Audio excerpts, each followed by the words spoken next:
But the farther you are away from the product that is being built, I believe the less guaranteed your job becomes.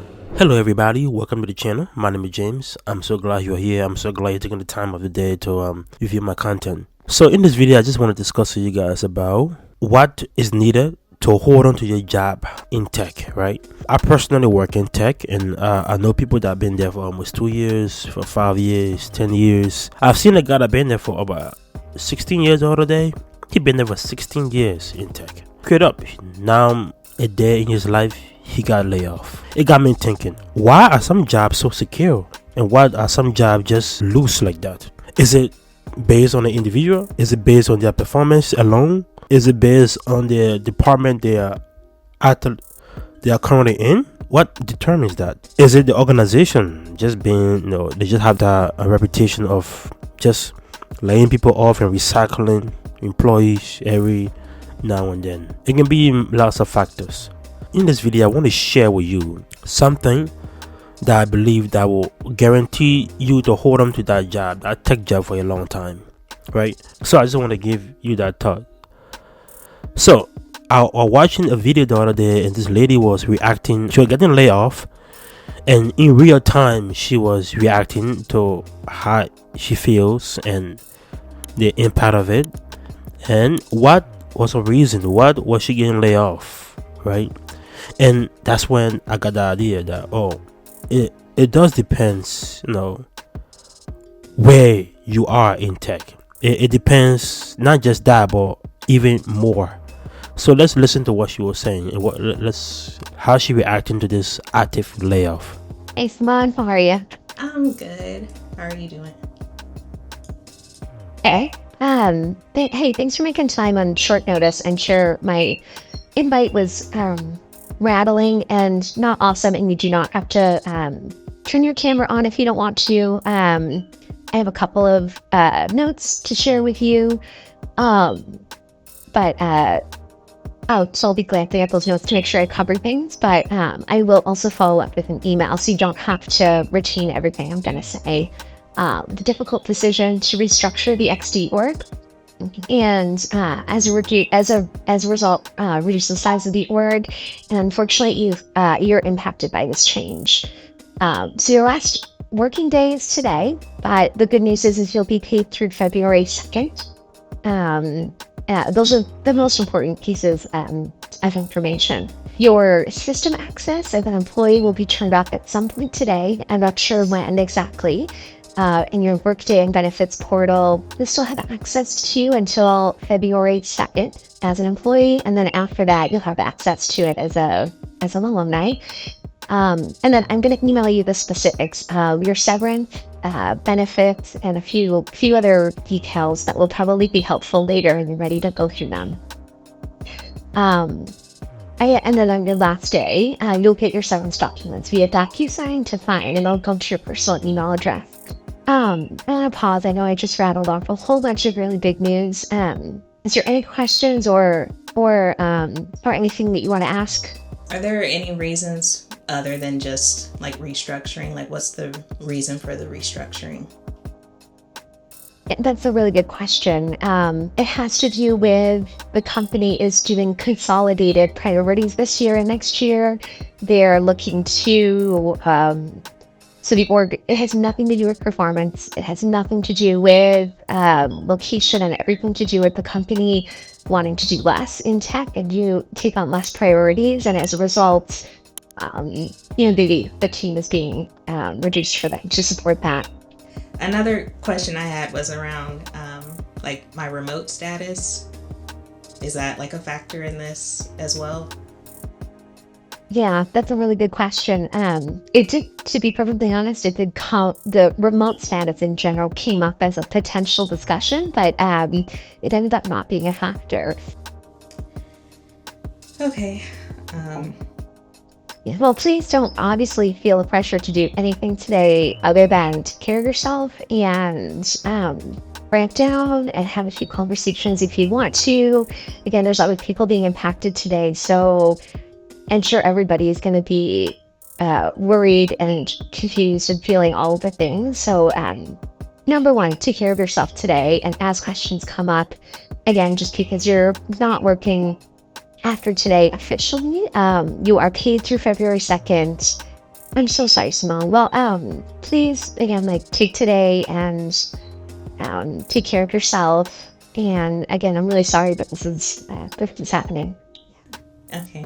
Thank you. See you on LinkedIn, I guess.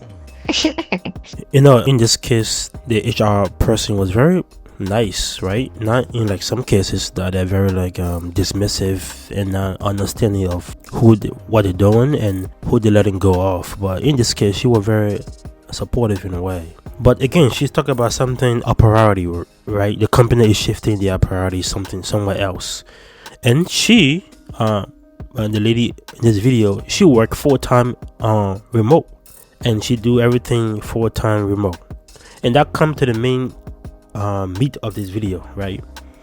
There are some jobs that pretty much kind of stuck or like kind of keep you into tech. I believe this, pretty much Harley. The farther you are away, right? That can be physically, and most importantly, where your job, what you're doing in the company. But the farther you are away from the product that is being built, I believe the less guaranteed your job become, right? If you are a quality manager, maybe you are a TPM, a product manager, maybe you are some kind of senior engineer, maybe you are a director, maybe you are a logistic manager. If you are far away from the product that's being built, the less guaranteed your job becomes, because you have to be consumed to the product. You have to be like on the floor technician. You got to be a test engineer. You have to be maybe a supervisor, like that is over controlling technician. You got to be hands on the product. If you pretty much hands on the product and you develop the product and you in the nuts and bolts of that product, I believe that your job is at least safer than a second level manager, maybe a second level quality manager, maybe the TPM, the product manager, right? I think your job is pretty much much safer. So when you're looking in tech, right, I would say look for job that pretty much hands on what you are doing. Yeah, maybe it might not be salary, it might be hourly. You might not have the luxury of working from home 100%, but at least your job will be a little bit guaranteed. And also, most tech companies now, they require the employees to go back to the office. So you far away from the product, you just collaborating, you working full-time remote. I mean, your job is screaming to you. People are screaming to you like, hey, you will lose your job. Things are not going as it is. And working from home job is pretty awesome. I ain't gonna lie, it's very great. It's awesome. But yeah, so you have to consider that, especially in tech, that I have to be close to the product. I have to be working close to the product to at least make my job a little bit safer. No job is 100% safe. In tech, no job is safe, right? But there are some jobs you can go to that will kind of lessen the ability of you getting laid off. If you are the go-to guy, if you know that much skills in the organization, if you are 100% hands-on, you are in the nuts and the bolts of the product, building the product, people are going to hesitate of letting you go. So you'll be much more valuable. And if they do let you go, you're going to be very, very attractive to other companies out there, because you already have the basic understanding. Not only people understanding, the theory beyond what is being built, but you have the real knowledge of the physical components, the material is built out of, how it's being constructed, how it's being tested. You already have that basic understanding that make you way more valuable to your organization. I think that's my take. And sometimes it become very easy for us to want to go for the hard paying job, because it's like TPM is way up on the ladder, but that job become very stressful, it become very loose, and getting laid off is high.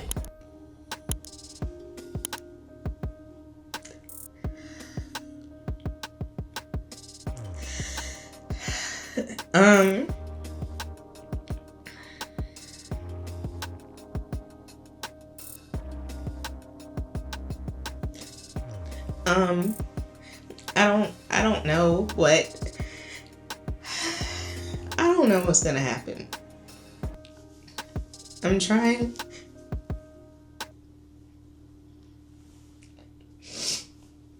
I'm trying to have faith that everything's gonna work out eventually. I just don't know how long it'll take for things to work out, and it just really scares me because I don't